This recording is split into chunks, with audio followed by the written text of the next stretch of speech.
جی کہیں کے امام یا پھر کسی مدرسہ میں مدرس رہتے ہیں یا کسی بزنس میں لگ جاتے ہیں، لیکن ان کے سینے میں علم ہوتا ہے، فرماتے ہیں کہ اگر اول استاد جس نے آپ کو علم سکھایا پھر وہ پڑھا، پڑھنے کے بعد علم حاصل کرنے کے بعد اس نے اپنے بچوں کو پڑھایا، پھر وہ بچے بڑے ہوئے، پھر ان کے بچوں نے تعلیم کی، پھر وہ اسی طرح نسل مادہ نسل پڑھتے گئے پڑھاتے گئے پڑھتے گئے پڑھاتے گئے، یہاں تک کہ اگر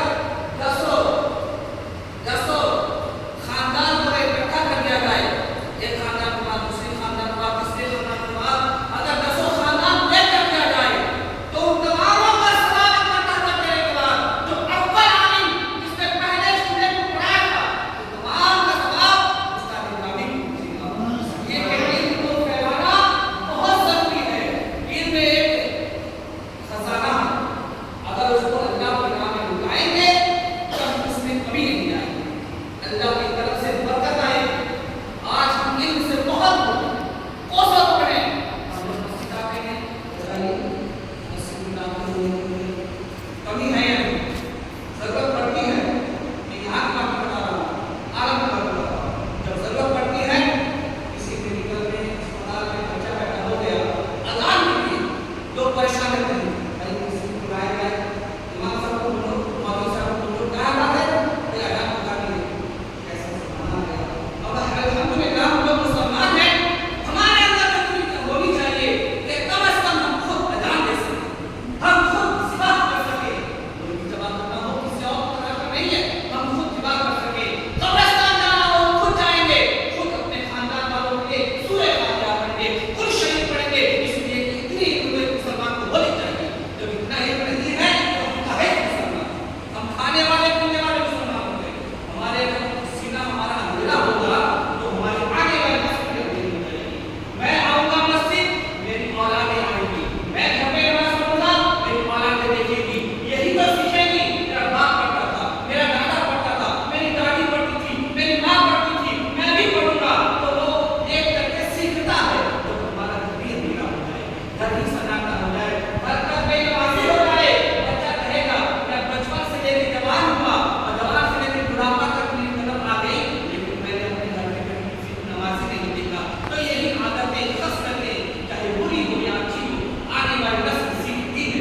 اس لیے اپنے بچوں کو ہم مسجد لانے کی کوشش کریں، اپنے بچوں کو اچھی تعلیم دینے کی کوشش کریں۔ اگر سامنے بچہ چل رہا ہے کوئی بڑے بزرگ آ رہے ہیں بیٹا سلام کرو، کوئی جاننے والے پہچان والے آ رہے ہیں بیٹا سلام کرو، چونکہ یہی ایک عادت ہے، یہ سلام کرے گا تو آپ کی عزت گھٹے گی نہیں بلکہ آپ نے تعلیم کی ہے۔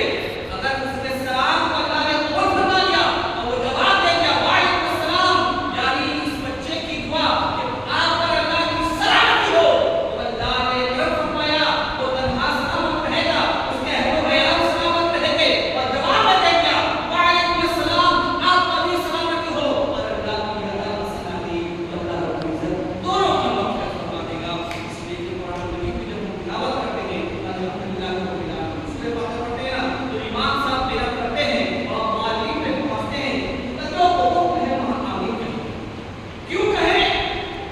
جب ہم مسافہ کرتے ہیں یغفر اللہ لنا کیوں کرتے ہیں؟ اس لیے کہ کسی بات میں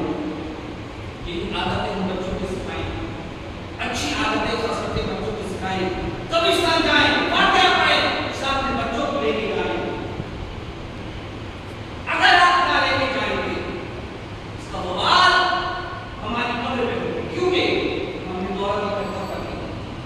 مال و دولت کمایا، بلڈنگیں بنا لی، آج نجائز دیکھا نہیں، کہیں سے چھپایا، کسی کا حق مار گیا، کہیں سے چوری کیا، تمام دولت کما کے بعد بلڈنگ بنا لی، اب ذرا آپ نظر کرو، دنیا سے چلا گیا، قبر میں پوچھا گیا،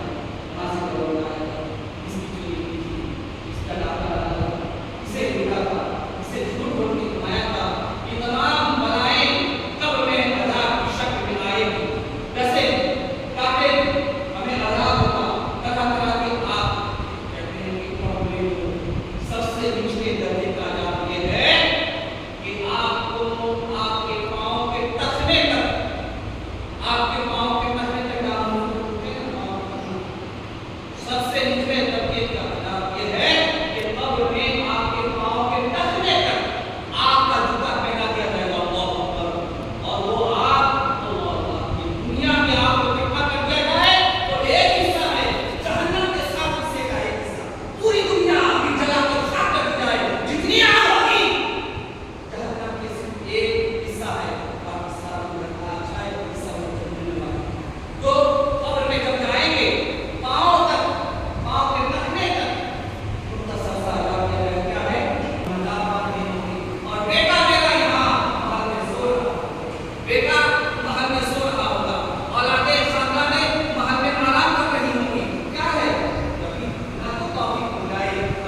یہ